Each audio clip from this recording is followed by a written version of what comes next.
తలుపు తీవే.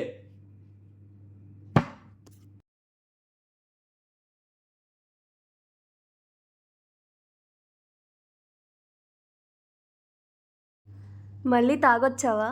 అవును. ఈ బిహేవియర్ ఏంటి కార్తీక్? అసలు రోజు తాగొస్తే ఎలా? ఏంటి ఇప్పుడు బాటిల్ ఎందుకు ఇసిరేసావు? అంత పొగరేంటి నీకు? జాబ్ చేద్దాం అని పొగరా? రూపాయి సంపాదించావు కానీ అంతెందుకు నీకు? ఏంటి?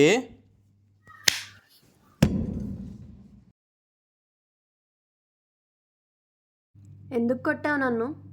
ఈ టైంలో ఆఫీస్కి వెళ్ళకుండా ఇక్కడేం చేస్తున్నావు? ఎవరి దగ్గరికి వెళ్ళావు? నువ్వెవరి దగ్గరికి వెళ్ళావో నాకు తెలుసు. ఏమన్నావే?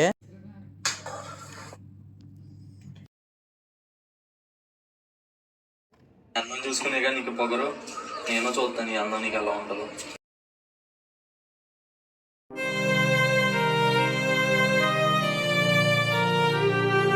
ఎలా ఉందమ్మా జ్యోతి? జ్యోతి,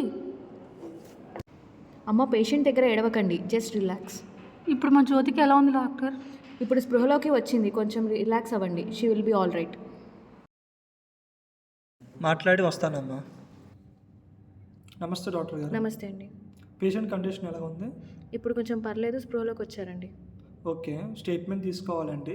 సెక్షన్ 161 ప్రకారంగా స్టేట్మెంట్ తీసుకోవాలి. మా రైటర్ గారు వచ్చి తీసుకుంటారు. ఓకే అండి. సరే అండి. రైటర్ వచ్చి స్టేట్మెంట్ తీసుకో. నమస్తే సార్. నమస్తే అండి. పేషెంట్ని ఎవరు తీసుకొచ్చారమ్మా? పేషెంట్ని వాళ్ళ నైబర్స్ తీసుకొచ్చారు సార్. ఓకే, నైబర్స్ తీసుకొచ్చారా? పేషెంట్ ఏమైనా మాట్లాడుతుందా? ఏం మాట్లాడలేదు సార్. ఏం మాట్లాడలేదా? స్టేట్మెంట్ తీసుకున్నారా? స్టేట్మెంట్ తీసుకున్నానండి. సరే, రేపు ఆఫీస్కి రండి, లీగల్గా ప్రొసీడ్ అవుదాం. Okay madam. లాయర్ గారు, మా చెల్లి పరిస్థితి ఏం బాగాలేదు, దయచేసి మీరే సాయం చేయాలి. ఖచ్చితంగా అమ్మా. ఇక్కడ క్రియాలిటీ ఆఫ్ హస్బెండ్ అంటే హస్బెండ్ కానీ వాళ్ళ రిలేటివ్స్ కానీ వైఫ్ని ఫిజికల్గా కానీ మెంటల్గా కానీ టార్చర్ చేస్తే ఐపీసీ సెక్షన్ 498 లేదా బిఎన్ఎస్ సెక్షన్ 84 కింద కేసు ఫైల్ చేయొచ్చు. ఓకే, క్రియాలిటీ ఆఫ్ హస్బెండ్ కింద డైవర్స్ కూడా తీసుకోవచ్చు. ఓకే. మా మరిదికి ఎవరో అమ్మాయితో అక్రమ సంబంధం ఉందంట లాయర్ గారు. ఓహో, అలాగా. ఐపీసీ 497 ప్రకారం అడల్టరీ అనేది నేరం.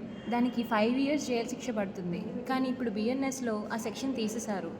సో అడల్టరీ అనే ఆప్షన్ తీసుకొని డైవర్స్ కూడా మనం అప్లై చేయాలి. మరి యాసిడ్ పోసినందుకు ఎలాంటి చర్యలు తీసుకోవచ్చు లాయర్ గారు? చెప్తున్నా అమ్మా. యాసిడ్ అనే బర్నింగ్ సబ్స్టెన్స్ మీద వేయడానికి అటెంప్ట్ చేస్తే బిఎన్ఎస్ 124 సెక్షన్ ప్రకారం 5 years జైలు శిక్ష పడుతుంది.